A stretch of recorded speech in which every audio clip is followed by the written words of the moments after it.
وطن عزیز میں ان دنوں جو سیلاب کی آفت آئی ہوئی ہے، یہ سیلاب عذاب ہے یا آزمائش ہے؟ اگر یہ اللہ تعالیٰ کا عذاب ہے تو عموماً غریب اور مسکین لوگ ہی اس کا شکار کیوں ہوتے ہیں؟ عمرہ اور روسہ عموماً اس طرح کی آفات سے محفوظ رہ جاتے ہیں، تو اگر یہ عذاب ہے تو صرف غریبوں پر ہی کیوں؟ اس طرح کے سوالات لوگوں کے ذہن میں پیدا ہوتے ہیں۔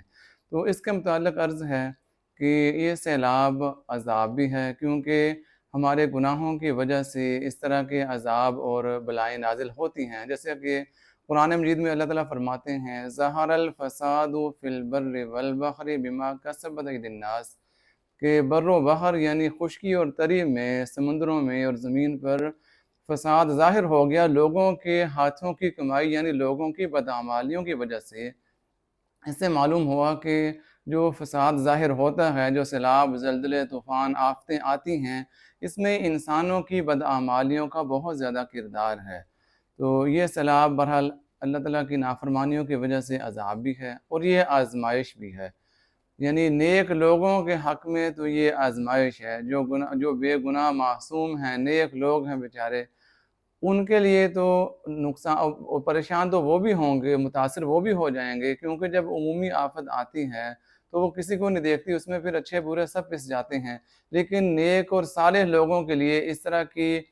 وہ تکلیف اور مصیبت اور بلا، یہ آزمائش ہوا کرتی ہے، اس سے ان کے گناہ معاف ہوتے ہیں، ان کے درجات بلند ہوتے ہیں، ان کو نیکیاں ملتی ہیں۔ جبکہ گناہ گاروں کے حق میں یہ سیلاب اور اس طرح کی آفات یہ اللہ کا عذاب ہوتی ہیں، ان کے گناہوں کی وجہ سے دنیا میں ان کو سزا ملتی ہے اس طرح کی آفتوں اور طوفانوں اور بلاؤں کی وجہ سے۔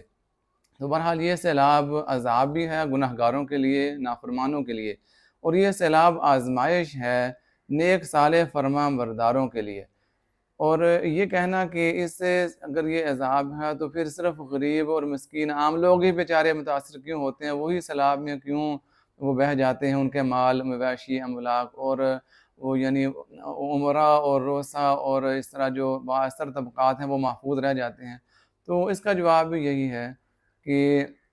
نقصان تو سب کا ہوتا ہے، لیکن غربا اور مساکین کا عموماً زیادہ ہو جاتا ہے۔ تو یہ بڑے لوگ بظاہر تو محفوظ رہ جاتے ہیں، لیکن گناہوں کے باوجود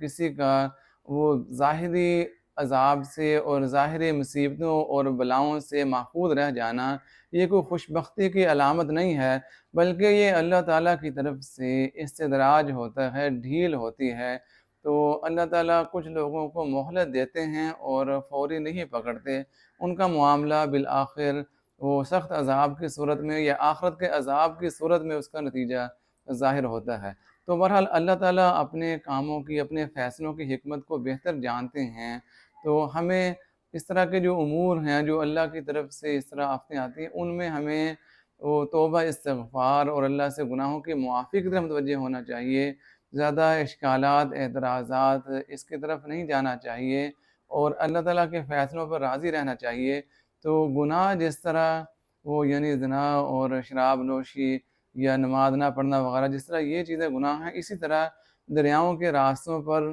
تجاوزات قائم کرنا، دریائی راستوں پر تعمیرات کرنا، درختوں کو کاٹنا اور جنگلوں کو برباد کرنا، اس طرح کی جو چیزیں ہیں جو قدرت فطرت کے ساتھ چھیڑ چھاڑ ہے، یہ بھی گناہ ہے، یہ بھی سبب بنتا ہے یعنی ان آفتوں کا، ان بلاؤں کا۔ تو گناہ وہ بھی ہیں، نماز نہ پڑھنا، زکوٰۃ نہ دینا، اور زنا، فحاشی، برائی وغیرہ، رشوت خوری، سود، جس طرح یہ گناہ ہیں، اس طرح دریائی زمینوں پر قابض ہو جانا، جنگلات کو کاٹنا، درختوں کو برباد کرنا، اس طرح یہ بھی گناہ ہیں۔ تو مل جل کے جو گناہ ہوئے ہیں ہر نوعیت کے، ان کے پاداش میں اس طرح موسم جو ہے ان میں تغیرات ہوئے ہیں، اور فطرت کا جو نظام بہترین چل رہا تھا وہ یعنی نا وہ سارا ہی اس میں تغیر آ چکا، تبدیلی آ چکی، جو انسانوں کے لیے اور مال مویشی سب کے لیے ہی، پرندوں اور جانوروں کے لیے بھی بڑی تباہی اور مشکلات کا باعث بن رہا ہے۔ تو ہمیں ان حالات میں اللہ تعالیٰ کی طرف رجوع کرنا چاہیے، اپنے گناہوں کی توبہ اور استغفار کرنی چاہیے، اور اس طرح پانی کے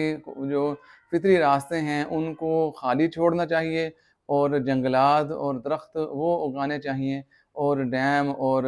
بیراج اور نہروں کا نظام جو ہے وہ بہتر کرنا چاہیے، اور احتیاطی تدابیر ساری کرنی چاہیے تاکہ سیلابوں سے محفوظ رہ سکیں۔ اور ساتھ میں اللہ رب العزت سے اپنے گناہوں کی معافی بھی مانگتے رہنا چاہیے۔